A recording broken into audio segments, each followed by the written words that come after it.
Hi, this is Kenny again. Welcome to theory lesson number 9. In this lesson, I want to introduce to you the concept of seventh chords, and a very particular one, the dominant seventh, which I really want to stress in this lesson. There are all kinds of seventh chords. I'm not going to get into them all. I just want you to get an idea of what they really are. Now, if you recall in previous lessons, I taught the triads, the 3-note chords. That's your basic C, E, G triad. And if you went up the whole C major scale, you could put a chord on each one of them. Okay, and that was called a diatonic. And diatonic's not a complicated name. It just means notes that are all in the scale. So if I accidentally put a B flat or an E flat in the C major scale, it is no longer diatonic. That's all that means. Okay, so that's all we have out here, okay? All of this first line is just the diatonic triads based on the C major scale. And this one's major, this one's minor, this one's minor, this is major, major, minor. This one's a bit different. I haven't taught this yet. This is a diminished chord, and I will get into that, but we won't worry about that today. I'm back to C major. Okay, and if you recall, in one lesson, I just used these capitals and small letters. It's quite common in triads to use those, just to make the capitals the major chords, and the minors would be the little letters, okay?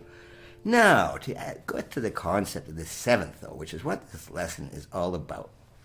Okay, for example, the C major triad, it is actually the first note of the scale, the third note of the scale, and the fifth note of the scale. And all we're doing with the seventh thing is going up to the seventh note of the scale. I know it sounds a bit weird right now when I do that, but you'll understand that a bit. So you have the first note, third, fifth, seventh, and then we are at the eighth note of the scale. And that's all we're doing with the seventh chord. You're adding one more note. That doesn't sound all that good, but likewise, okay, if you look down here, I have written all these seventh chords. All right, and some of them are major and some of them are minor, but you can do that in the diatonic scale, and it sounds like this.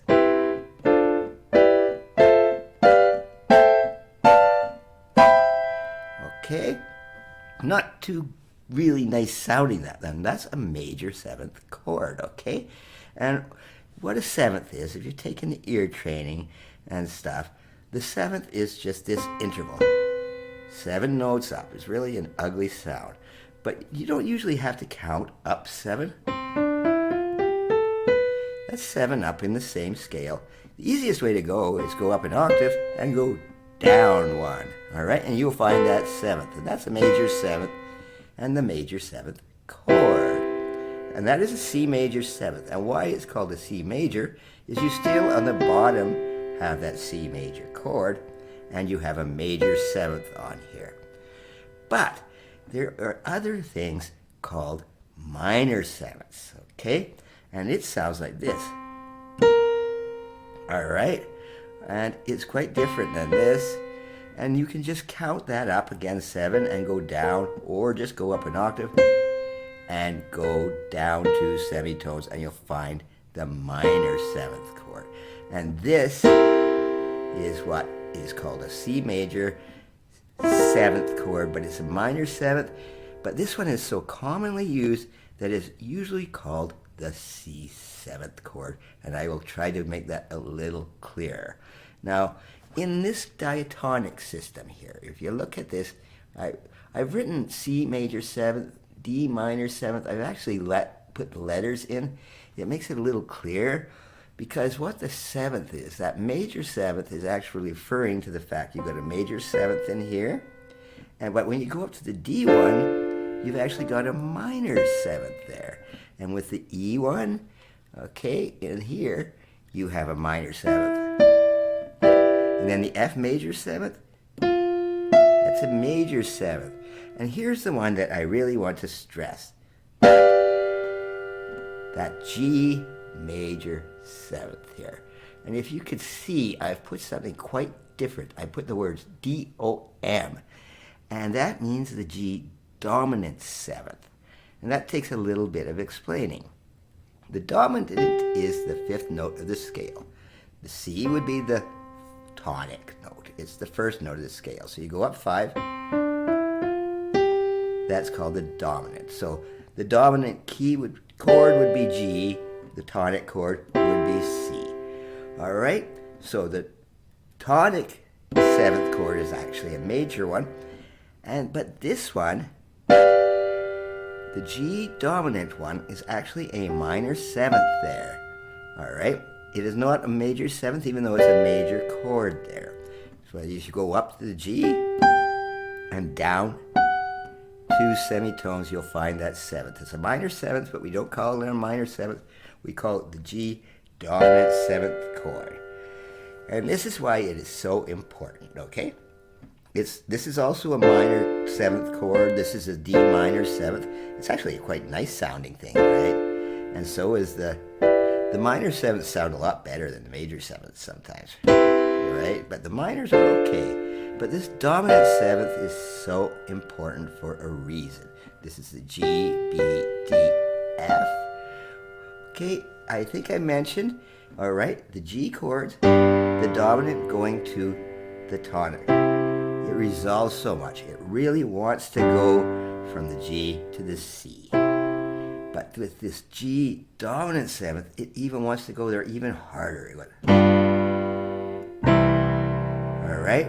Because you have 2 notes resolving. This B wants to go up to that C, but the F wants to go down to that E. So it makes a really nice transition. All right? So this is why musicians will usually call the G dominant seventh actually just the G seventh. Not major seventh, not minor seventh. When a musician says play G seventh, they're meaning a major chord with a minor seventh in it. Actually, it's a major chord and then a minor third on top of it. Same idea. All right? So in the key of C, well, what would happen? Okay, you notice here, it's a C major seventh. To get it to be a C seventh, you just want to lower that B. And that doesn't do anything, but it wants to go to F. Because C7's in the key of F. Okay, I hope that didn't get too confusing, because musicians do have a lot of problems with terminology. And this way I have written it, C major 7, the D minor 7, the E minor 7, it's just my way of writing it. I've seen people use in the C major 7th, instead of the letters M-A-G-A, they use a triangle, which makes not much sense to me. But, you know, that's just what they do. So I just like to use C major 7th that they know. But there's something else that's really, other than the fact that the dominant wants to go to the tonic, I want to show you something here. Something very special here. Okay, where did it go? Right there. Okay.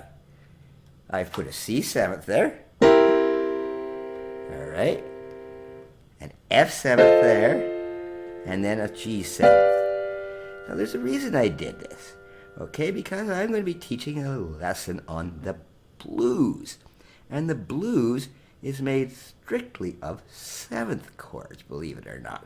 So if I want to play a blues in C, in the key of C, you're going to have that B flat in there, and you're going to have that E flat in there, and that G thing there.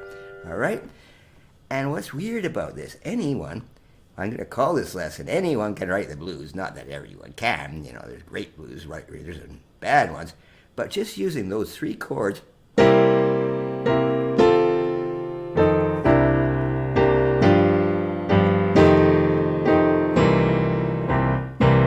okay, that's not a real blues structure, but you get the idea that using those 3 chords,